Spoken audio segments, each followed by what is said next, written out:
लोकसभा चुनाव में बॉबी पवार के विरोध में परिणाम आते हैं, तो उसका क्या लगता है आपको कि आने वाले समय में कोई भी युवा या कोई भी व्यक्ति जो है समाज की पीड़ा के लिए लड़ेगा या इस तरीके से भ्रष्टाचारों को उजागर करता रहेगा?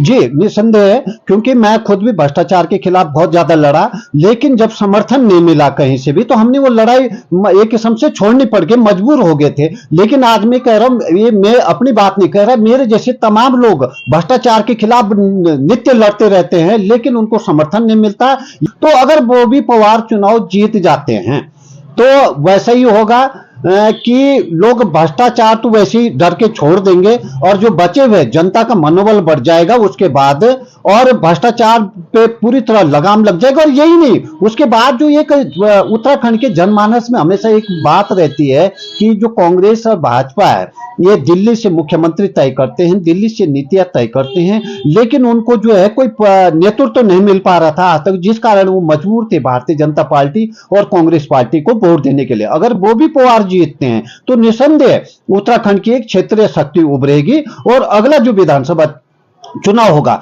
उसमें क्षेत्रीय ताकतें मजबूत होंगी, यानी कि बॉबी पवार के नेतृत्व में उत्तराखंड की एक लोकल पार्टी अस्तित्व में आएगी। ये बहुत बड़ी बात आपने कही, और यही मैं इसी बारे में हम लोग चर्चा करना चाह रहे थे कि यदि इस बार लोकसभा, टिहरी लोकसभा की जो जनता है वो यदि बॉबी पवार को एक अच्छे बहुमत के साथ भारत की संसद में बोलने का मौका देगी, यहाँ की पीड़ाओं को रखने का मौका देगी, तो कहीं ना कहीं आगे जो लोग हैं लगातार जो है भ्रष्टाचार या क्षेत्र में हो रही तमाम कुरीतियों के विरुद्ध बोलेंगे और जोरों शोरों के साथ बोलेंगे। लेकिन यदि इस बार परिणाम कुछ बेरोजगार संगठन के विपरीत होते हैं या बॉबी पवार के विपरीत आते हैं, तो कहीं ना कहीं लोग जो है अपनी आवाज को दोबारा बुलंद नहीं करेंगे या इस तरीके की क्रांति नहीं लाएंगे। बिल्कुल आपने सही कहा। अगर बॉबी पवार किसी वजह से ये चुनाव हैं इसको जीतने में सफल नहीं होते हैं तो ये को उम्मीद है, वो उम्मीद खत्म हो जाती है। और कैसे होती मैं बताऊं कि ये पुरोला विधानसभा के अंतर्गत गोविंद नेशनल पार्क है। जब ये गोविंद नेशनल पार्क बना उससे पहले लोगों के हक हुकूक थे, और जंगल से लकड़ियां ला रहे थे, अपनी जरूरत की जो भी सामग्री उसका दोहन कर रहे थे। लेकिन क्या हुआ, गोविंद नेशनल पार्क बना और पार्क का जो रूल होता है उसके कारण उनके तमाम हक हकूक खत्म हो गए। लेकिन क्या हुआ, जो उसके बाद संसद ने वन अधिनियम कानून बनाए, लेकिन जो हमारे प्रतिनिधि थे पहले महाराजा मानवेंद्र शाह, उसके बाद जो महारानी बैठी हुई है, उन्होंने अपने क्षेत्र के लोगों की रक्षार्थ संसद में एक भी शब्द नहीं बोला। क्योंकि मैं इसलिए बोल रहा हूं कि एक भी शब्द नहीं बोला क्योंकि जो छत्तीसगढ़ के आदिवासी हैं या झारखंड के आदिवासी जो जंगलों पर निर्भर है उनके लिए बिल्कुल प्रावधान किया गया वन अधिनियम में, उनके हकों को बरकरार रखा गया। लेकिन हमारे क्षेत्र के चाहे गंगोत्री नेशनल पार्क हो, चाहे गोविंद नेशनल पार्क हो, या कार्बेट नेशनल पार्क हो, या कोई भी राजा नेशनल पार्क, इससे संबंधित जो वनवासी थे, जो वनों पर निर्भर थे, उनके हकों को दरकिनार करके वन अधिनियम बनाया गया। उसका एक ही कारण था कि हमने ऐसा प्रतिनिधि या ऐसे प्रतिनिधि भेजे जो संसद में या विधानसभा में जो बिल्कुल गूंगे थे, जो जनता की जनता की तरफ से बोलना चाहते थे, और शायद उनको बोलना भी नहीं आता था कि वो तो मोदी जी के नाम पे चुनाव जीतते आए हुए हैं। तो ये परिवर्तन है, ये हक हकूकों की भी लड़ाई है, जो यहाँ के लोगों की हक हकूक है उनकी रक्षार्थ भी इस बार बॉबी पवार जरूरी है और परिवर्तन बहुत जरूरी है। सर, इसी चर्चा में मेरा एक सवाल है, लगातार जो है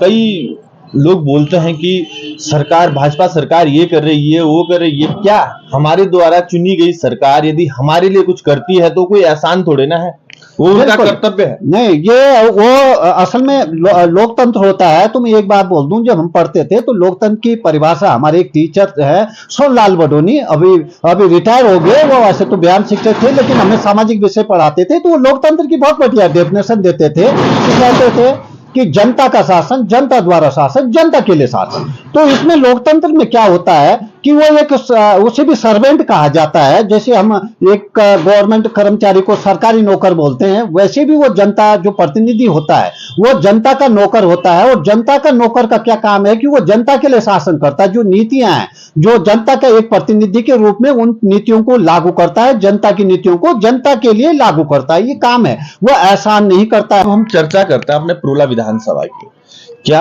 आपने अभी बोला है कि जनता के द्वारा, ये जनता के जो जो भी प्रतिनिधि चुनता है जनता की सेवा के लिए चुना जाता है, यानी कि जो उनकी समस्या है उनके निदान के लिए चुना जाता है।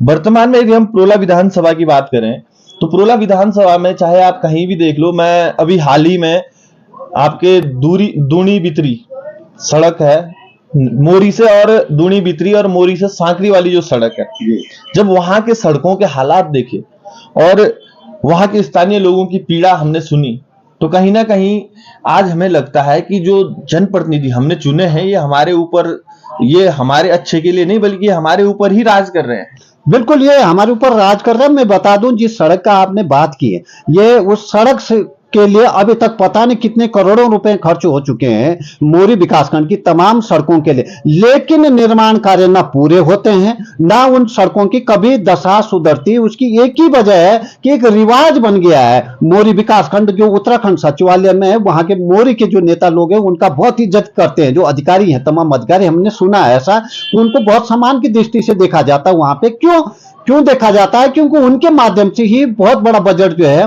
क्षेत्र के नाम पे आता है, लेकिन वो कागजी शेर बन जाता है, वो बजट कागजों में ही रह जाता है। और मोरी विकासखंड के लोगों की सबसे बड़ी दुर्दशा है, जो आम व्यक्ति वहां का, बेचारों को ना उनको अच्छे हॉस्पिटल की सुविधा मिल पाती, ना अच्छी सड़क की सुविधा मिल जाती, जिस कारण उन्हें दर दर की इलाज के लिए तो बहुत ज्यादा ठोकरें खानी पड़ती है। और वो इन्हीं जो ये माफिया बन गए मोरी से, इन माफियाओं के रहम करम पे पूरा सिस्टम बन गया है मोरी का।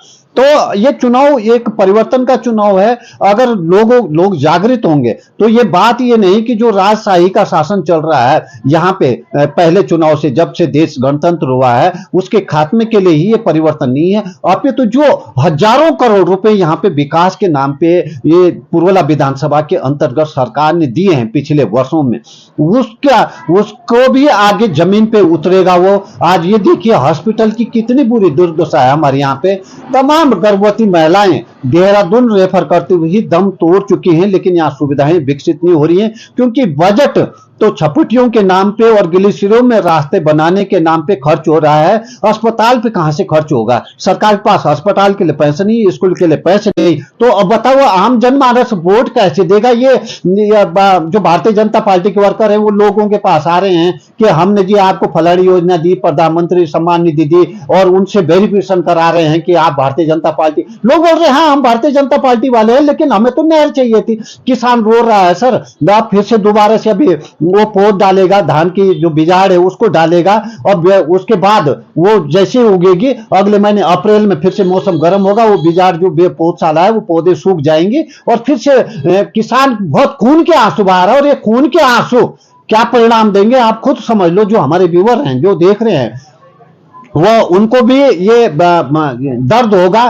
क्योंकि अधिकांश मतदाता किसान है और किसान बदहाल है। अब ये इतने बुरे हाल हैं कि जो कर्ज लिया था, केसीसी बनाया था, उसको चुका नहीं पा रहे हैं लोग। क्या सरकार के द्वारा दी गई तमाम योजनाओं से उठ के वोट कर पाएंगे? इस बार बिल्कुल ये उठ के वोट कर पाएंगे, क्योंकि मैं शुरू में ही बोला कि नारा ही ये है कि मोदी तुझसे बैर नहीं और रानी तेरी खैर नहीं। तो लोग मोदी को तो चाह रहे हैं, लोग यही कह रहे हैं कि भाई बॉबी पवार अगर निर्दलीय जीतता है तो उन्हें मोदी को सबको समर्थन करना चाहिए, तो भाई मोदी को सांसद चाहिए और वो सांसद बॉबी पवार के रूप में मिल जाएगा।